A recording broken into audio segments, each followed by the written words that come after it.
बच्चों देखिए, आज मैं आपको साम्यावस्था स्थिरांक क्या होता है ये समझाऊंगी, किस प्रकार से निकाला जाता है, ज्ञात किया जाता है समीकरण के द्वारा, ये समझाऊंगी। और साम्यावस्था स्थिरांक जो है किसी भी उत्क्रमणीय अभिक्रिया में ही स्थापित हो सकता है या प्रेजेंट होता है, क्योंकि उत्क्रमणीय जो अभिक्रिया होती है उसी में साम्यावस्था स्थापित होती है एक समय के पश्चात, जब अग्र अभिक्रिया पश्च अभिक्रिया के वेग के मतलब दोनों के वेग बराबर हो जाते हैं। अग्र अभिक्रिया का वेग पश्च अभिक्रिया के वेग के बराबर हो जाता है। ऐसी अवस्था में किसी भी उत्क्रमणीय अभिक्रिया में साम्यावस्था स्थापित होती है और इसी साम्यावस्था से साम्य स्थिरांक को ज्ञात किया जाता है। तो देखिए, मान लीजिए कोई रिएक्शन आपकी क्या है, A plus B equals two plus T, जिसमें ये क्या है आपके रिएक्टेंट है और ये क्या है प्रोडक्ट है।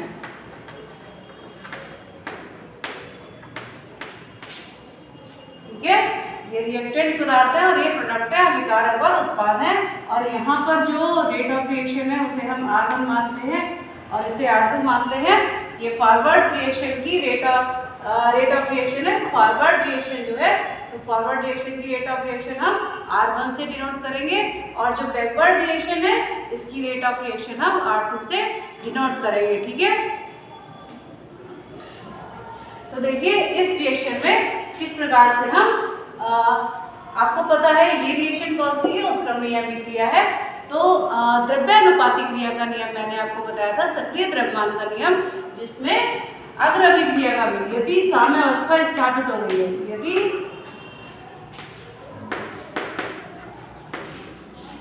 अभिक्रिया जिसमें साम्यावस्था में है, क्या अभिक्रिया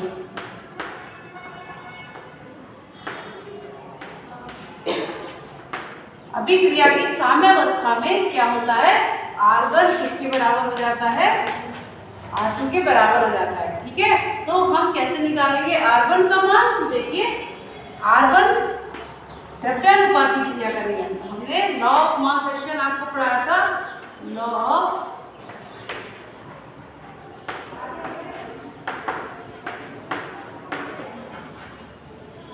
अकॉर्डिंग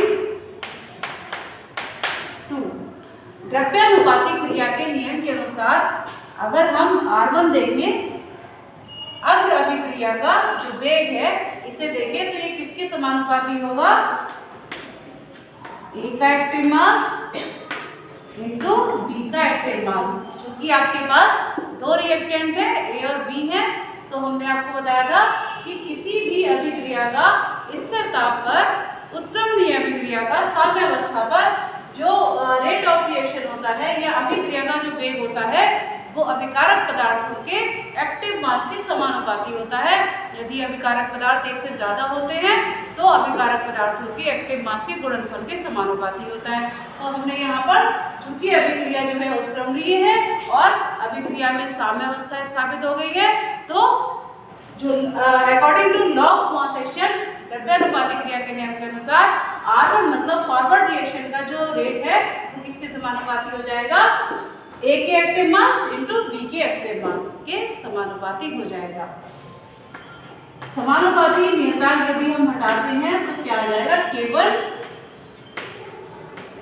A का एक्टिव मास इंटू B का एक्टिव मास, हमें क्या प्राप्त होगा, ये प्राप्त होगा।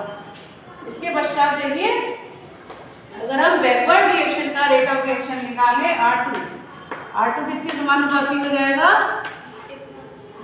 अगर हम इस अभिक्रिया के रिस्पॉन्स में ले रहे हैं तो बैकवर्ड रिएक्शन के लिए किसका एक्टिव मास लेंगे, C का एक्टिव मास इंटू D का एक्टिव मास। यदि हम R2 का मान निकालेंगे तो ठीक है, ये किसके बराबर हो जाएगा, C का एक्टिव मास इंटू D का एक्टिव मास। और यदि हम समानुपाती नियतांक, ये जो समानुपाती का चिन्ह है इसे हटाते हैं तो क्या लगाते हैं, समानुपाती नियतांक देते हैं, वो क्या हो गया हमारा, K2 हो गया, ये आएगा। ठीक है, क्या आएगा, R2 is equals to K2 C into C का एक्टिव मास इंटू D का एक्टिव मास। तो आपको पता है जब साम्य अवस्था आ जाती है तो R1 किसके बराबर हो जाता है, R2 के बराबर हो जाता है। तो जब साम्य अवस्था पे रिएक्शन आ रही है तो R1 इक्वल टू क्या होगा,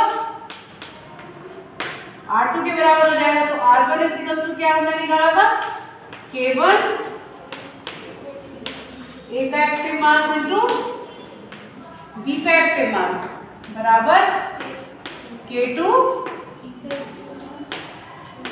C का एक्टिव मास इंटू D का एक्टिव मास, ये प्राप्त होगा आपके लिए। ठीक है, तो देखिए इसके आगे जब आप K1 अपॉन K2 निकालेंगे, K1 अपॉन K2, ये अग्र अभिक्रिया का वेग स्थिरांक है और ये पश्च अभिक्रिया का, देखेंगे आप K1 क्या है, अग्र अभिक्रिया का वेग स्थिरांक।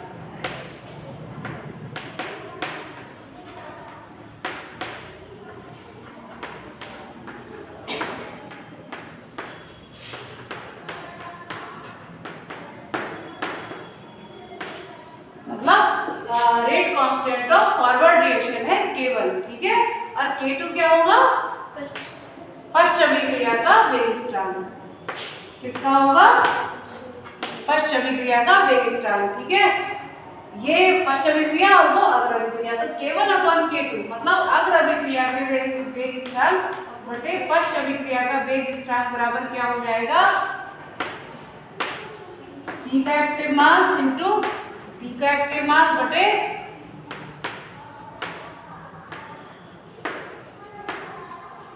हो जाएगा। फिर से करके दिखाऊं, नहीं समझ में आया। मतलब देखिए K1 आपने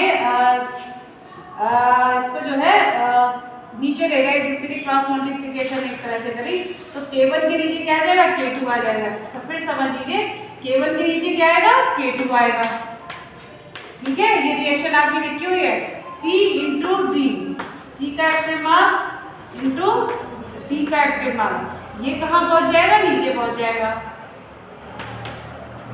मैथमेटिकल स्टेप है, सिंपल मैथमेटिकल स्टेप। अगर आप इस रिएक्शन से, कौन सी रिएक्शन है, ये रिएक्शन है, इस रिएक्शन से यदि आप K1 अपॉन K2 निकालते हैं तो K1 यहाँ पे रहेगा, K2 नीचे आ गया, C का एक्टिव मास इंटू D का एक्टिव मास यहाँ रह गया और A का एक्टिव मास इंटू B का एक्टिव मास नीचे आ गया। ठीक है, अब आप देखेंगे K1 अपॉन K2 किसके बराबर आ रहा है, C जो है वो उत्पादों के एक्टिव मास का गुणनफल है, जो आपके प्रोडक्ट्स हैं उनके एक्टिव मास का गुणनफल है, और A इंटू B जो आपको दिखाई दे रहा है जो बटे में है वो अभिकारकों के एक्टिव मास का गुणनफल है। तो अग्र अभिक्रिया का वेग स्थिरांक और पश्च अभिक्रिया का वेग स्थिरांक का जो अनुपात है वो आपके उत्पादों के एक्टिव मास के गुणनफल और अभिकारकों के एक्टिव मास के गुणनफल के क्या हो रहा है, बराबर आ रहा है, बराबर आएगा। ठीक है, तो अगर हम देखें रिएक्शन में क्या प्राप्त होगा, हमें रिएक्शन में हमें क्या प्राप्त होगा, K1 अपॉन K2, ये क्या होगा, Kc। Kc यहाँ पर क्या है, इसे कहते हैं इक्विलिब्रियम कांस्टेंट।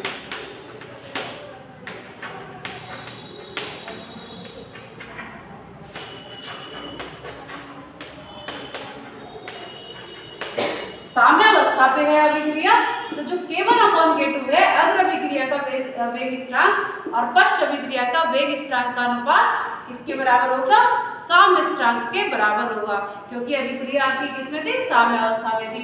तो अगर हम कहें तो इसको किस तरह से डिनोट कर सकते हैं, अगर आप पूरी रिएक्शन को साथ में लिखें तो C का एक्टिव मास इंटू D का एक्टिव मास अपॉन A का एक्टिव मास इंटू P का एक्टिव मास किसके बराबर हो रहा है, अग्र अभिक्रिया का वेग बटे पश्च अभिक्रिया का वेग इज इक्वल टू साम्य स्थिरांक। अगर आप इसकी डेफिनेशन निकालना चाहें तो देखिए, किसी उत्क्रमणीय अभिक्रिया में साम्य अवस्था पर अग्रिम अभिक्रिया का वेग स्थिरांक और पश्च अभिक्रिया का वेग स्थिरांक जो है वो साम्य स्थिरांक के बराबर होता है। मतलब उत्क्रमणीय अभिक्रिया की साम्य अवस्था पर अग्र अभिक्रिया का वेग स्थिरांक और पश्च अभिक्रिया के वेग स्थिरांक का अनुपात साम्य स्थिरांक के बराबर होता है। दूसरी तरह से अगर आप इसको समझना चाहें तो साम्य स्थिरांक उत्पादों के एक्टिव मास के गुणनफल तथा अभिकारकों के एक्टिव मास के गुणनफल के अनुपात के बराबर होता है। मतलब किसी उत्क्रमणीय अभिक्रिया की साम्यावस्था पर जो साम्य स्थिरांक होता है वो उत्पादों के एक्टिव मास के गुणनफल और अभिकारकों के एक्टिव मास के गुणनफल के अनुपात के बराबर होता है। तो इस प्रकार से साम्य स्थिरांक आप समझ गए होंगे कि किन किन राशियों के बराबर आता है और अग्र अभिक्रिया का वेग स्थिरांक किस प्रकार से निकालते हैं, पश्च अभिक्रिया का वेग स्थिरांक किस प्रकार से निकालते हैं और ये साम्य स्थिरांक किस किस के बराबर प्राप्त होता है। ठीक है बच्चों।